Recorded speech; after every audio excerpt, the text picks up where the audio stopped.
Danny Harper pushed his cleaning cart down the empty corridor of orbital station Kepler 7. His back hurt from 8 hours of mopping floors and scrubbing walls. The night shift was quiet, which he liked. No crowds of aliens pushing past him. No angry station managers complaining about dirty restrooms. Just Danny, his cart, and the endless metal hallways that needed cleaning. He was 42 years old and looked older. Gray hair at his temples. Lines around his eyes from squinting at cleaning solution bottles in dim light. A little heavy around the middle from too many cheap meals. Back on Earth, his kids were grown and gone. His ex-wife had remarried someone with a better job. Danny worked on this space station to pay off debts that never seemed to get smaller. Most people didn't notice janitors. They walked right past Danny like he was part of the furniture. That was fine with him. He did his job, collected his pay, and tried not to think too much about how his life had turned out. The observation deck was his last stop for the night. Big windows showed the stars and the planet below. Danny liked this room. It was peaceful. He started mopping near the entrance, working his way toward the windows. That's when he saw the kid. Small thing sitting in the corner between two benches. At first, Danny thought it was a bundle of old clothes someone had left behind. Then the bundle moved. Danny stopped mopping and looked closer. The child was alien, not human. It belonged to a species Danny had seen around the station but didn't know much about. Reptilian-looking, with scales that covered its whole body. Most of these aliens had bright, colorful scales. This kid's scales were dull gray like dirty stone. The child was thin. Too thin. Its clothes were too big, hanging off its small frame. It sat very still, arms wrapped around its knees, staring at nothing. Danny's dad instincts kicked in. He had 2 kids of his own. Even if he didn't see them much anymore, he knew what a scared, hungry child looked like, no matter what species. He pushed his cart closer, not too fast. Didn't want to scare the little thing. "Hey there," Danny said softly. "You okay?" The child looked up at him with big eyes. Didn't say anything. Probably didn't understand English. Danny noticed how the kid's eyes followed his lunch container sitting on top of his cleaning cart. That look, that hungry, hopeful look, Danny had seen it before on his own kids' faces when they were young and waiting for dinner. Without thinking about it too much, Danny grabbed his lunch container. He'd packed it that morning from the station commissary. A sandwich with processed meat and cheese, an apple, a juice box. Nothing fancy, but it was food. He opened the container and held it out to the child. "You hungry? Go ahead. Take it."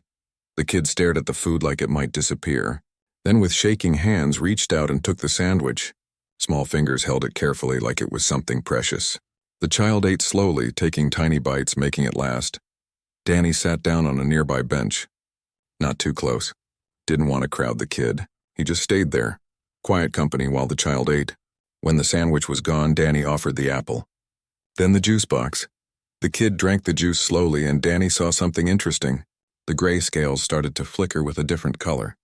Just for a moment they showed amber, like sunlight through honey. Then back to gray. Danny pulled out his data pad. He found pictures of Earth and showed them to the child. Blue oceans, green forests, pictures of his own kids when they were young, smiling at the camera. The child watched the pictures with interest. Didn't understand Danny's words, but seemed to like the company. They sat there together for maybe 30 minutes. Then the kid stood up, looked at Danny with those big eyes and walked away into the corridor.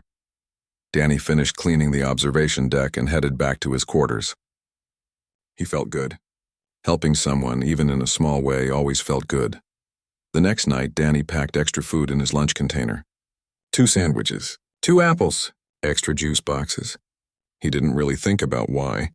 Just seemed like the right thing to do. Sure enough, when he got to the observation deck, the kid was there again. Different spot this time, hiding behind a large potted plant near the windows. Same gray scales, same thin frame, same hungry eyes. Danny set out the food and stepped back. The child came forward and ate. Danny showed more pictures on his data pad. He talked quietly about nothing important, just filling the silence with a friendly voice. This became their routine. Every night for a week, Danny found the child somewhere in the station's residential sector. Sometimes in the observation deck, sometimes in quiet corridors, once in a maintenance alcove that Danny needed to clean. By the 3rd night, Danny downloaded a translation app on his data pad. He pointed at himself. "Danny," he said. The app repeated it in several alien languages. The child listened and then made a sound. The app translated it to text on the screen. Kyreth, Kyreth, Danny repeated, smiling. That's a good name. Danny started bringing better food. Fresh fruit from the station market, real bread instead of the processed stuff. Once he brought a small container of ice cream, which made Kyreth's scales flash bright blue for several seconds.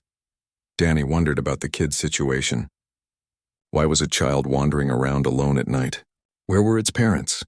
But the station had thousands of aliens from hundreds of species. Different cultures had different rules about raising kids. Danny had been warned during his orientation not to interfere in alien family matters. He could get in trouble for that. Maybe even lose his job, so he didn't report it. He just kept sharing his meals and his company. It wasn't much, but it seemed to help. Kyreth's scales started showing color more often. Not always, but sometimes. Little flashes of amber or blue or even pale green.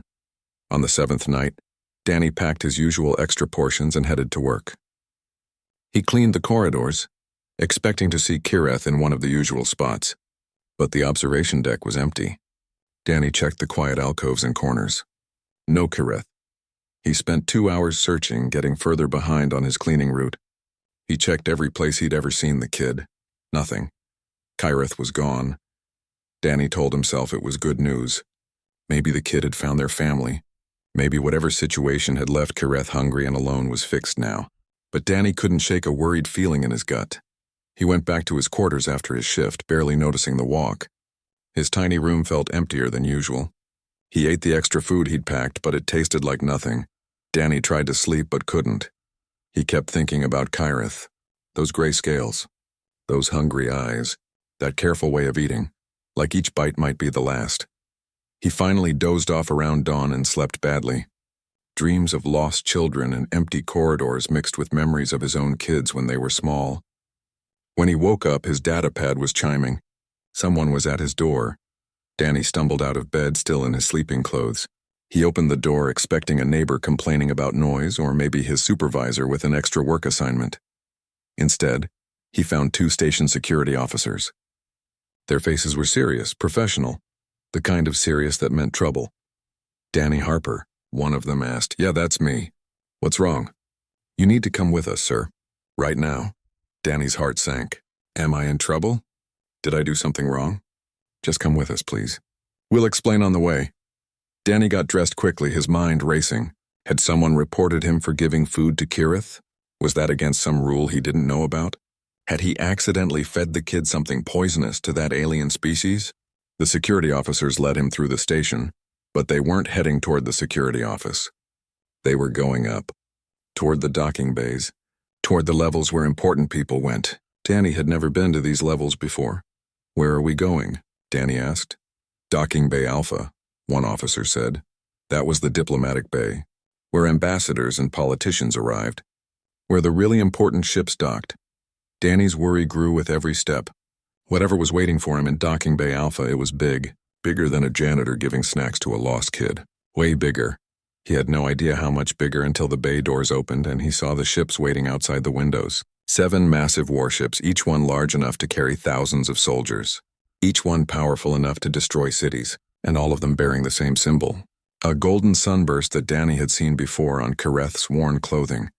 Standing in the docking bay waiting for him were soldiers in golden armor and one very tall, very important-looking alien. And held by a female alien in elegant robes looking small but healthy was Kyreth. Those scales were bright now, showing blues and greens. Happy colors. When Kyreth saw Danny, the kid broke free and ran toward him, making excited chirping sounds.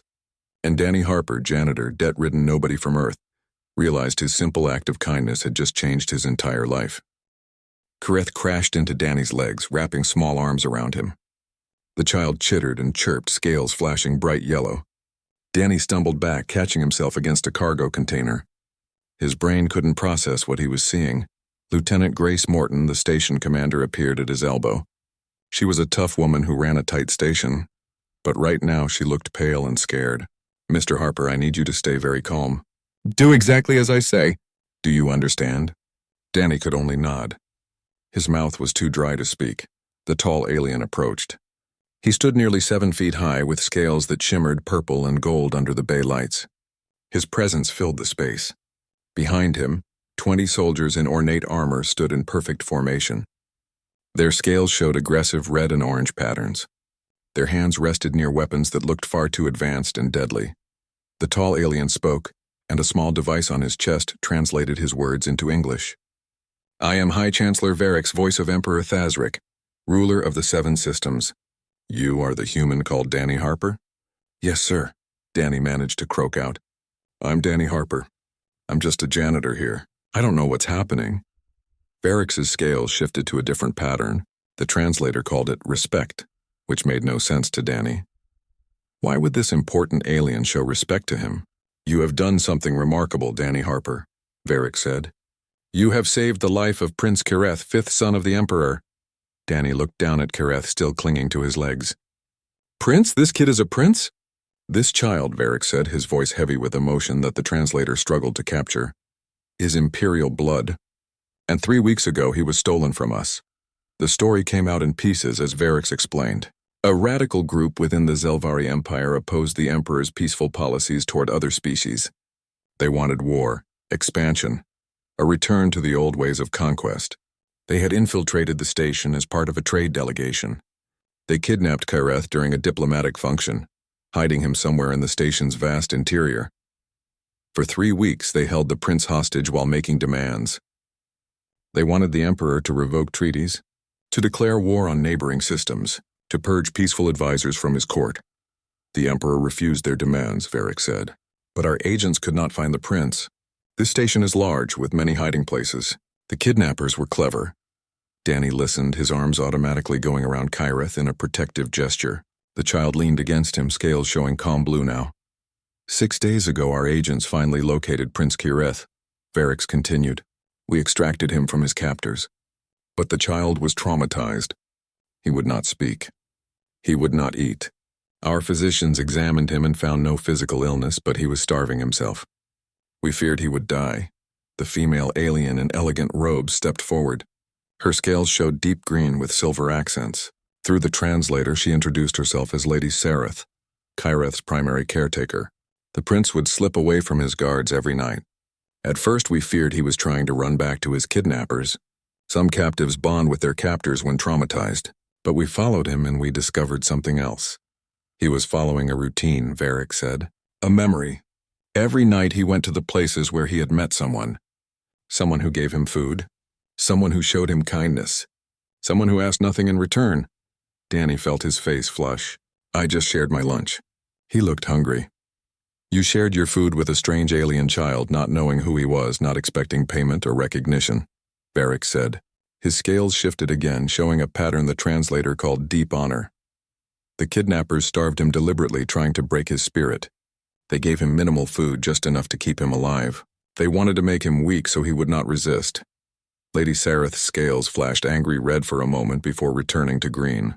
When the prince escaped their immediate custody each night, he was searching for the one moment of kindness in his nightmare. He was searching for you. We watched you, Varric admitted. Our agents observed your interactions. We needed to understand what was happening, and what we saw was a human janitor treating an imperial prince like any child who needed help. Danny didn't know what to say. He'd just been sharing food, just being decent. That's what people were supposed to do, wasn't it? Because of you, Varric said, Prince Kireth began to eat again. He ate the human food you provided. Then, slowly, he began to eat Zelvari food as well. He began to speak again, telling Lady Sareth about the kind human who showed him pictures of water and trees. He began to heal. Kireth looked up at Danny and said something in his own language. The translator on Danny's hastily provided earpiece rendered it as, You are safe. You are kind. Danny felt his eyes sting. He blinked hard. I didn't know. I just thought he was a lost kid. And that, Varric said, is precisely why the Emperor has sent me here. You did not act from political calculation. You did not seek favor or reward. You simply saw a child in need and helped. This is not common in the galaxy. It is rare even among the Zelvari, where everything is measured in status and obligation. Lieutenant Morton cleared her throat nervously. Chancellor, Mr. Harper is a good man. One of our best workers. Very reliable. Never causes trouble. Varric's scales flickered with something the translator couldn't quite capture. The janitor has caused a great deal of trouble, actually. The Emperor is very troubled by this situation. Very troubled indeed, Danny's heart sank. Was he in trouble after all? Had he violated some law by feeding an alien prince? The Emperor is troubled, Varix continued, because he owes a life debt to a human janitor. This is unprecedented. The imperial family has never owed such a debt to an outsider, much less a human. It has caused quite a disturbance at court. Varix produced a holographic display. It materialized in the air between them, showing flowing alien script that the translator began rendering into English. Emperor Thazric, sovereign of the Seven Systems, Light of the Golden Throne hereby acknowledges the life debt owed to Danny Harper of Earth.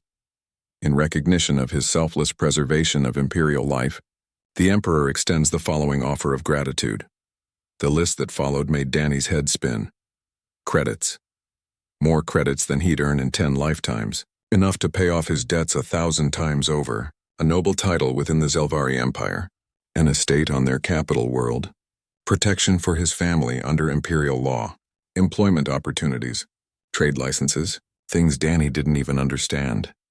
And, Varix said, his voice taking on a more serious tone, the Emperor requests that you accept a position within the imperial household as personal guardian and cultural liaison to Prince Kirith. Danny stared. What does that mean? It means, Varix explained, you would leave this station. You would travel to Zelvar Prime, our homeworld.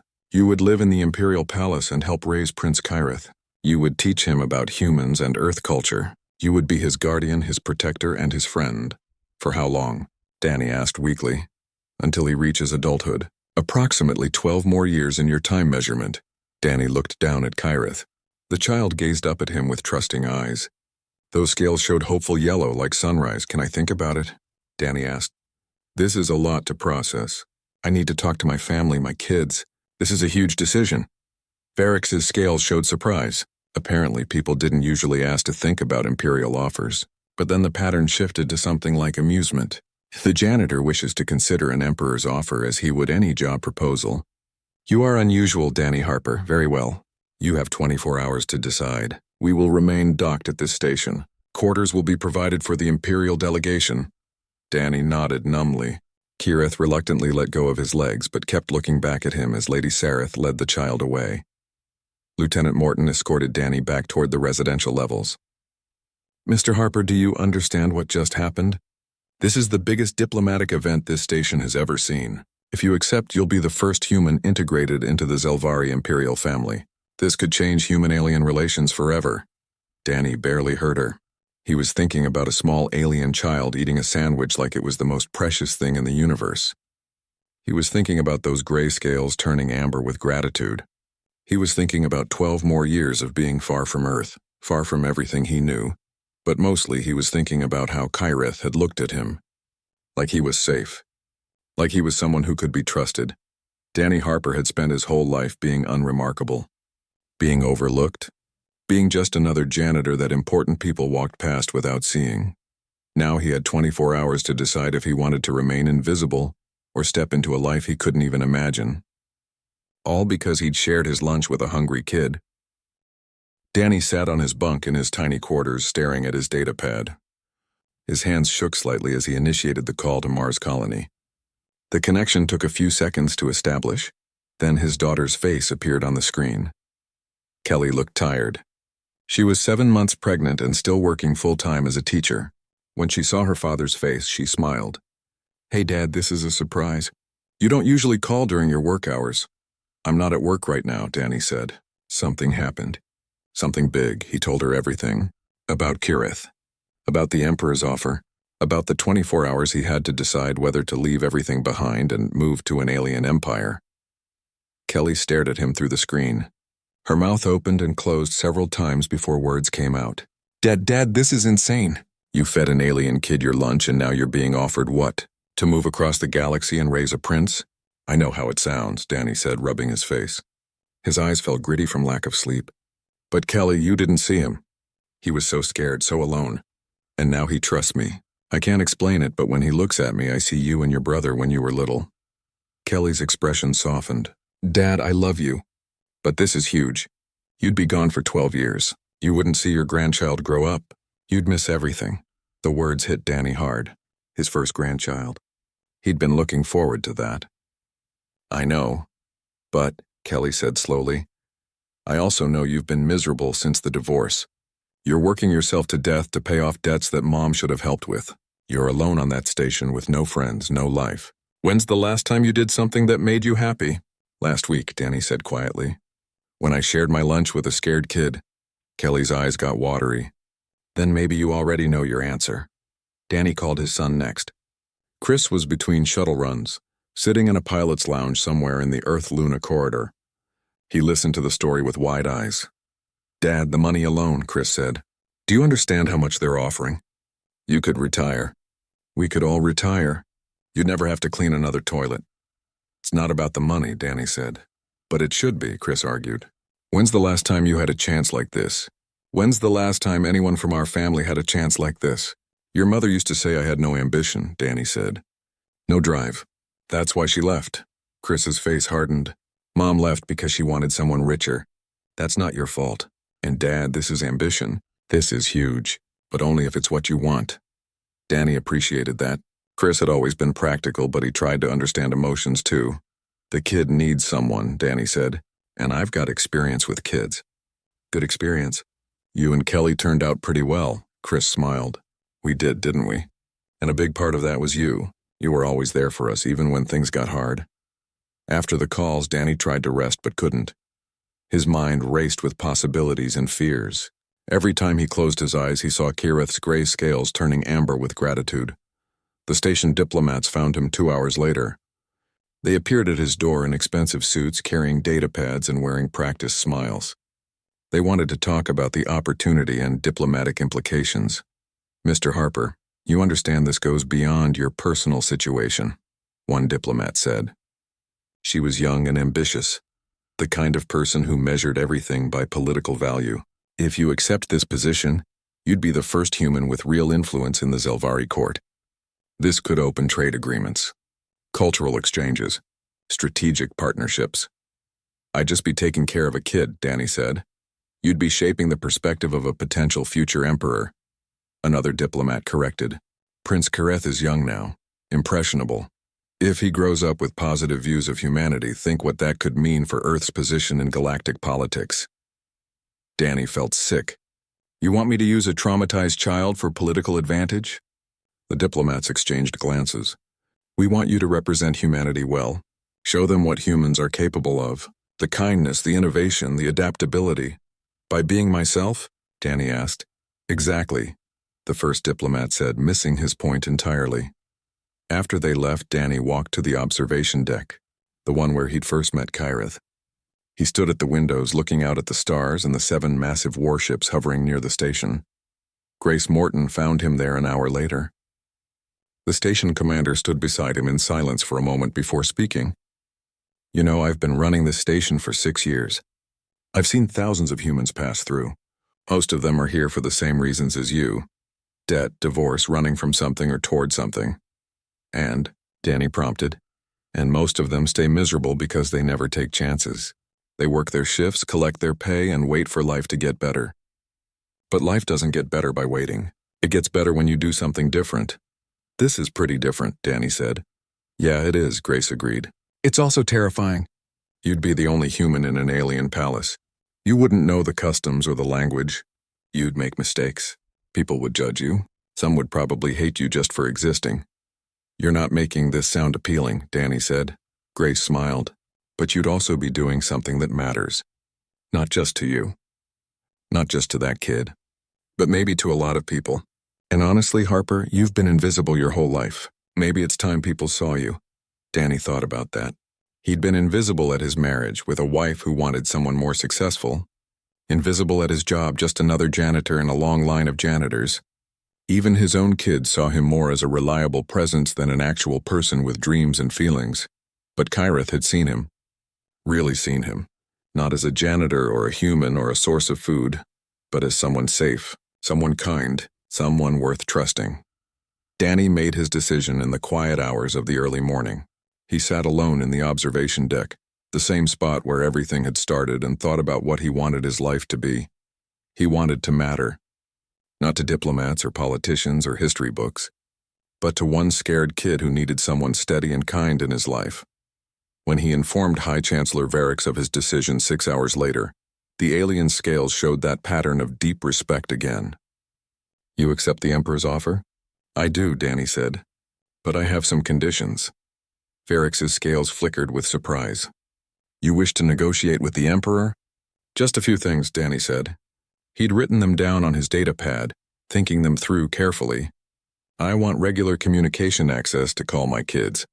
I want time off once a year to visit Earth if possible, and I want to be allowed to just be myself. No fancy clothes if they don't fit. No forcing me to follow customs that don't make sense. I'll learn and adapt, but I need to be allowed to be human." Varix studied him for a long moment. Then his scales shifted to what Danny was learning to recognize as amusement. "The Emperor said you would be unusual. He did not mention you would be impossible to properly intimidate. Is that a problem?" Danny asked. "No," Varix said. "In fact, it is precisely what Prince Kareth needs. Someone who cannot be bent by court politics or noble pressure. Someone who will remain honest and true regardless of circumstance. The Emperor accepts your conditions." "Then I accept his offer," Danny said. The next 3 days were chaos. Danny had to settle his affairs on the station. His contract was terminated with full benefits, plus a bonus the station threw in for diplomatic services. He packed his few belongings into 2 small bags. Everything he owned in the galaxy fit into 2 bags. That seemed sad somehow. His co-workers threw him a small party in the break room. They still didn't quite believe what was happening. Gary, another janitor who'd worked the day shift, kept shaking his head. "You're going to live in a palace, and we're still going to be scrubbing toilets. Someone's got to do it," Danny said. "Honest work, no shame in it." "Yeah, but palace work sounds better than station work," Gary said with a grin. Kelly and Chris both sent messages. Kelly cried a little but said she was proud of him. Chris sent a thumbs up and a promise to visit if the Zelvari ever allowed it. When departure day came, Danny stood in the docking bay with his 2 bags, wearing his best clothes, which weren't very impressive. Clean pants, a button-up shirt that was only slightly wrinkled.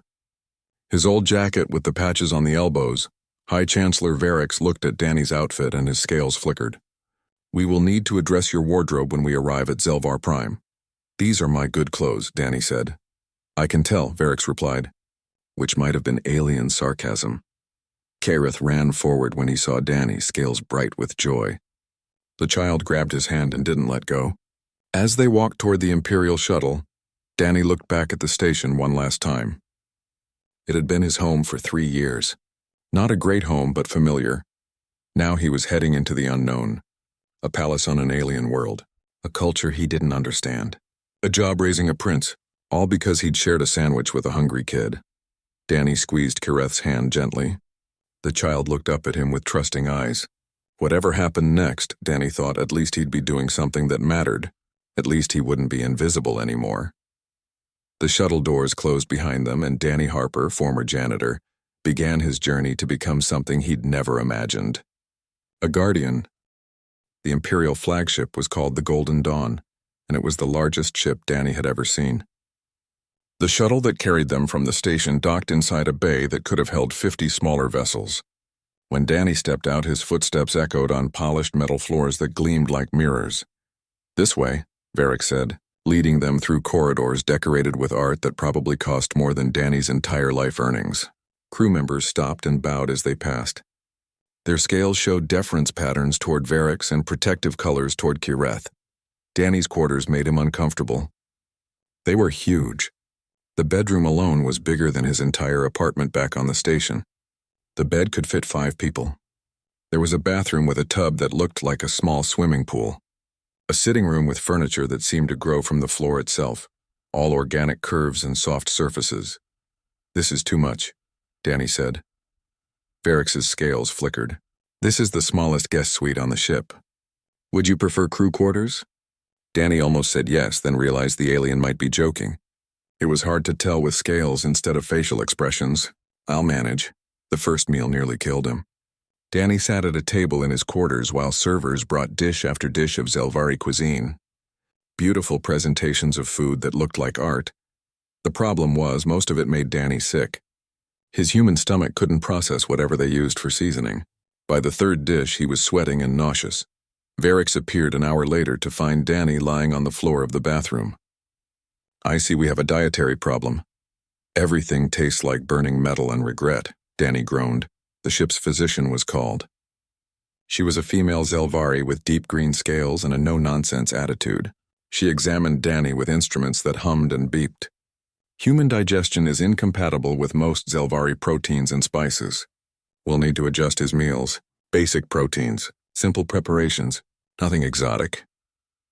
For the rest of the journey, Danny ate bland food that reminded him of hospital meals, but it stayed down, which was the important part. The language barrier started crumbling during the second week. Danny spent hours each day with a language tutor, a patient older Zelvari named Thelkor who taught him basic phrases. "Good morning," in Zelvari sounded like rocks sliding down a hill. "How are you?" involved a clicking noise Danny's throat wasn't designed to make. But he tried. And slowly, very slowly, words started making sense. Meanwhile, Kyrith was learning English with the rapid ease of children. The kid picked up words and phrases like a sponge absorbing water. They fell into a routine. Every morning, Danny and Kyrith had breakfast together. Danny would practice Zelvari words while Kyrith practiced English ones. They'd point at objects and name them in both languages: table, wall, food, friend. "Friend," Kyrith said one morning, pointing at Danny. The word was clear and confident. "Yeah. Buddy?" Danny said, feeling his throat get tight. "Friends." Kyrith taught Danny about scale colors, how different patterns meant different emotions or social messages. Red and orange meant anger or aggression. Blue meant happiness. Green showed calm. Gray was sadness or fear. Purple indicated high status. Gold was reserved for the imperial family. Danny showed Kyrith pictures and videos from Earth. Oceans fascinated the kid. Zelvar Prime had liquid methane seas, not water. The idea of water you could swim in amazed Kyrith. Danny showed him videos of beaches, of people surfing, of children playing in waves. Someday, Danny promised through the translation device they still needed for complex sentences, "I'll take you to Earth. We'll go to a beach. You can see real water." Kyrith's scales flashed bright blue. High Chancellor Varix assigned tutors to prepare Danny for court life. There were so many rules. 18 different types of bowing, each one appropriate for different social situations. The wrong bow could be seen as an insult. Danny practiced until his back ached. "You'll make mistakes," Varix told him during one lesson. "The court expects it. You're human, an outsider. Some will see you as entertainment, others as threat. Few will see you as an equal. Threat. I'm a janitor." "You're a human with the Emperor's favor and Prince Kyrith's love," Varix corrected. "In our court, that makes you politically dangerous. Noble families scheme for generations to gain favor. You earned it with a sandwich. They will resent you." "Great," Danny muttered. "You also have advantages," Varix continued. "Your ignorance of our politics means you cannot be easily manipulated. Your bond with the prince is genuine, not calculated. And most importantly, no one expects you to be competent at court intrigue. This means you can sometimes act freely where others must measure every word." Danny didn't understand half of that, but he nodded anyway. The journey took 3 weeks. 3 weeks of language lessons and etiquette training and trying not to get lost in the massive ship. Danny lost weight because the bland food wasn't very appealing.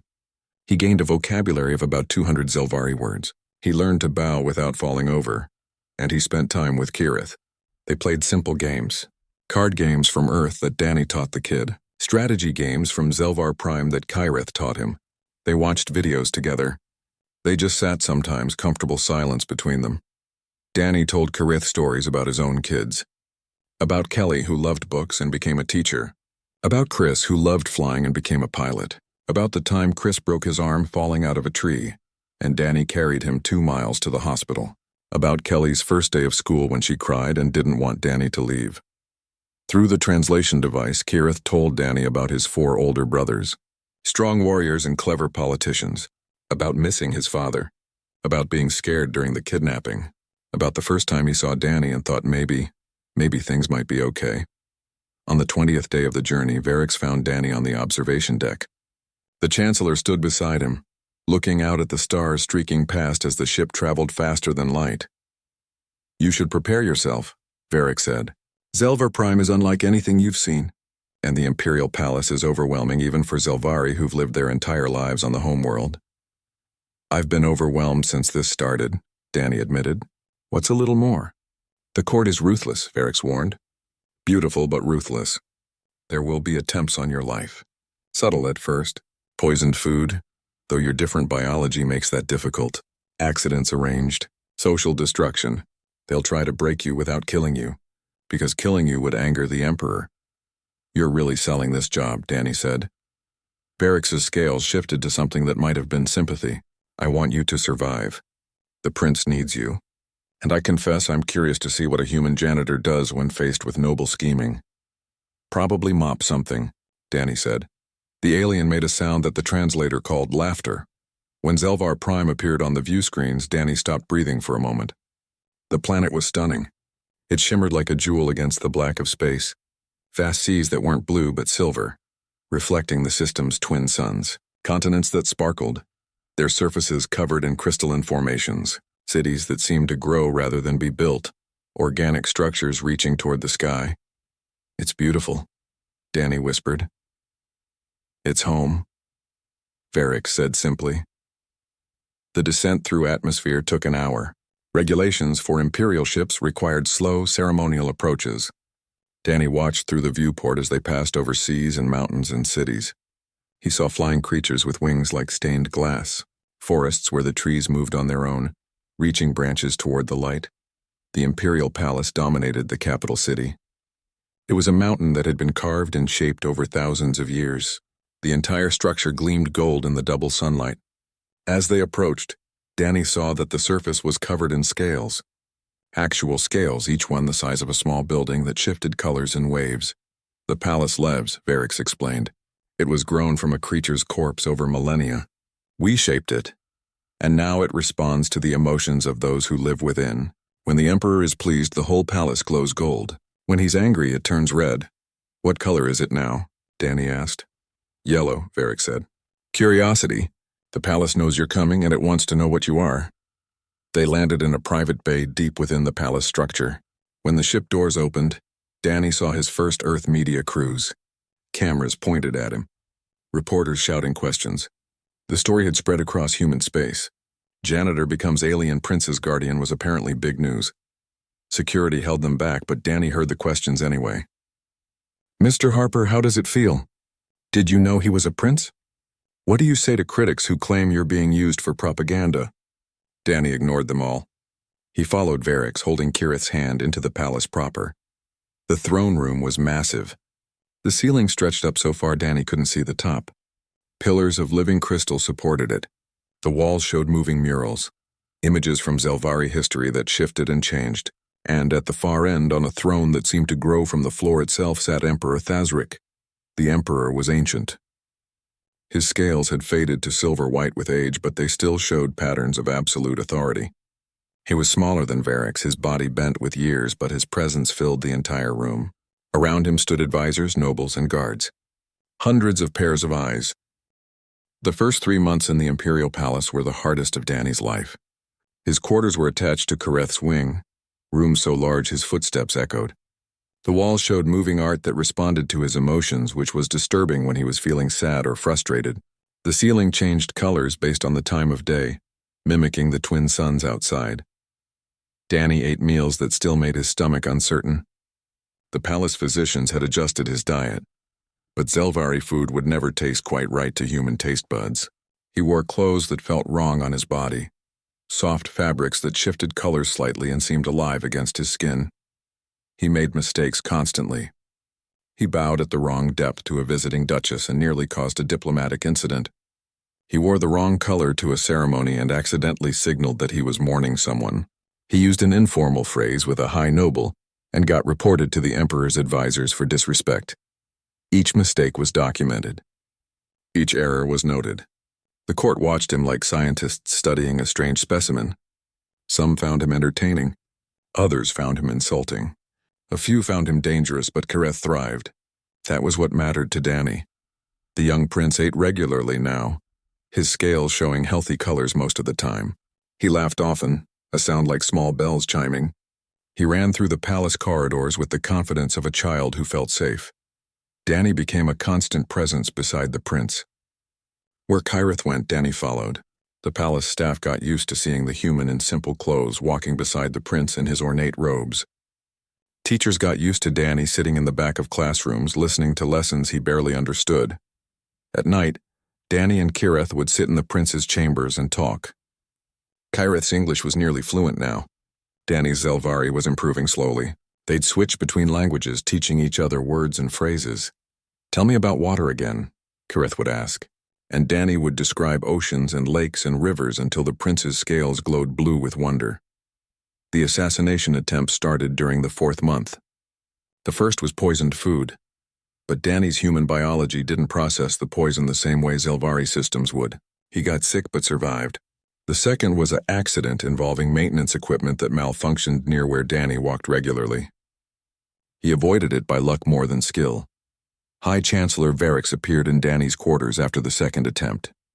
"The conservative faction is making moves. They want you gone. Some want you dead. Others just want you disgraced and sent away." "Why?" Danny asked. "I'm not doing anything political. I'm just taking care of a kid." "You're changing the prince," Varix said. "Kireth speaks of your earth values. Kindness to all people regardless of rank. The dignity of simple work. Helping those weaker than yourself. These ideas threaten the social order that keeps the old nobility powerful." "I'm not trying to threaten anyone," Danny protested. "I know," Varix replied. "That's what makes you more dangerous than a deliberate revolutionary. You're not trying to change things. You're just being yourself, and the prince is learning from that example." Varix became Danny's unlikely ally. The Chancellor had risen from common birth through military service. He understood what it meant to be an outsider in a system designed to keep outsiders down. They'd meet sometimes in the evening, and Varix would explain palace politics while Danny tried to understand. "The Emperor has 4 older sons," Varix explained one night. "All strong, all capable. Kireth was never meant to rule." "But you're changing that calculation. How?" Danny asked. "Watch the prince in council meetings," Varix said. "Watch how he questions things the others accept. How he asks about common citizens when others focus only on nobility. How he suggests peaceful solutions when others call for force. He's becoming something different. Something the Empire hasn't seen in generations." Danny did watch. As Kireth grew older, attending more official functions and learning to participate in governance, Danny saw what Varix meant. The prince would ask questions that made nobles uncomfortable. "Why don't we educate everyone? Why do some citizens have so much while others have nothing? Why can't we be friends with other species instead of rivals?" The other princes were traditional. Strong warriors, clever politicians. They played the game of power the way it had always been played. But Kireth was playing a different game entirely, and he was learning it from a human janitor who'd never wanted to play any game at all. 2 years into Danny's residence at the palace, Emperor Thazric made an announcement that shook the Empire. In a formal ceremony broadcast across all 7 systems, he named Kireth as his heir. The throne room was packed with nobles, advisors, and dignitaries. Danny stood near the back, trying to be invisible. He watched as the ancient emperor placed a golden medallion around Kireth's neck, the symbol of succession. "My youngest son will inherit the throne," Emperor Thazric declared. "Not for his strength in battle, not for his skill at politics, but for his wisdom of the heart. For his ability to see worth in all beings, for his vision of an empire united not by fear, but by mutual respect." The nobles' scales showed colors Danny had learned to read: shock, anger, fear. Only a few showed approval or hope. After the ceremony, 4 older princes appeared at Danny's quarters. They were imposing figures, tall and strong, their scales showing aggressive patterns. The oldest Prince Tarvik spoke for them all. "You've done this," Tarvik said. His translator made his voice sound like grinding metal. "You've poisoned our brother's mind with your weak earth ideas." "I just spent time with him," Danny said, trying to stay calm. "Told him stories. Taught him games. You made him soft," another prince accused. "Unfit to rule an empire." "He's not soft," Danny replied, surprised by the defensive anger in his own voice. "He's kind. That's different. And maybe kindness is what your empire needs." The princes left with threats barely concealed behind diplomatic language. Danny reported it to Varix, who looked unsurprised. "The succession has created enemies," Varix said. "For Kireth, for you, for everyone who supports the Emperor's decision. Be careful, Danny Harper. The next attempts on your life will be more serious." 3 years into Danny's residence, the crisis came. A coalition of conservative nobles, backed secretly by two of the displaced princes, attempted a coup. They seized control of the palace's defense systems during a ceremony. They locked down sections of the complex. They demanded the emperor revoke Kyreth's status as heir. Danny was with Kyreth in the educational wing when the lockdown happened. Doors sealed. Communication went dead. Guards loyal to the coup faction took positions at key points. The prince, now almost 10 in human years, looked at Danny with scared scales turning gray. "What do we do?" Kyreth asked in English, the language they used when stressed. Danny thought of every action movie he'd ever seen and discarded them all. He wasn't a soldier, not a spy. He was a janitor who'd learned palace layout because he'd wandered when he couldn't sleep. He'd chatted with guards during their shifts. He'd helped servants with tasks when he was bored. He'd fixed broken cleaning equipment because old habits died hard. "We do what we always do," Danny said. "We take care of each other and we find help." He led Kyreth through maintenance corridors that most nobles didn't know existed, passages he'd discovered during 3 years of restless walking. They moved through service areas where palace workers stared in shock at seeing the prince and his human guardian crawling through ventilation access points. Danny gathered people as they went. A loyal guard who'd shared coffee with Danny during night shifts, a servant whose daughter Danny had helped when she was sick, a junior noble who supported Kyreth's reforms. It wasn't an army. It was a collection of people who believed that kindness mattered more than tradition. The palace workers knew things the nobles didn't. Which systems controlled what? Where the backup power routing went, how to access locked areas through service entrances. They'd been invisible to the coup plotters, just background servants doing their jobs. But Danny had never treated them as invisible. He'd learned their names, asked about their families, helped when he could. Now they helped him. The coup collapsed not through military force but through infrastructure sabotage. Servants disabled the defense systems the rebels controlled. Guards loyal to Danny opened secured doors. Workers rerouted power, cutting off the coup faction's communications. When Emperor Thazric regained control 12 hours later, he found Danny and Kyreth in the throne room. They were surrounded by an unlikely group of palace workers, junior nobles, and common guards. All of them exhausted. Many injured, but victorious. The Emperor's scales showed colors Danny had never seen before. Pride mixed with something else. Realization, maybe. "My son," Emperor Thazric said to Kyreth. "Tell me what happened." Kyreth, speaking in formal court Zelvari that he'd learned from tutors, explained everything. How Danny had led them to safety. How they'd gathered loyal people. How the palace itself had fought back against the coup through the hands of its workers. "Danny taught me something," Kyreth finished. "Power isn't just about armies and nobles. Real power is about people who trust you. People who help because they want to, not because they have to." Emperor Thazric looked at Danny for a long moment. The janitor who treats everyone with respect, who never seeks power, who just wants to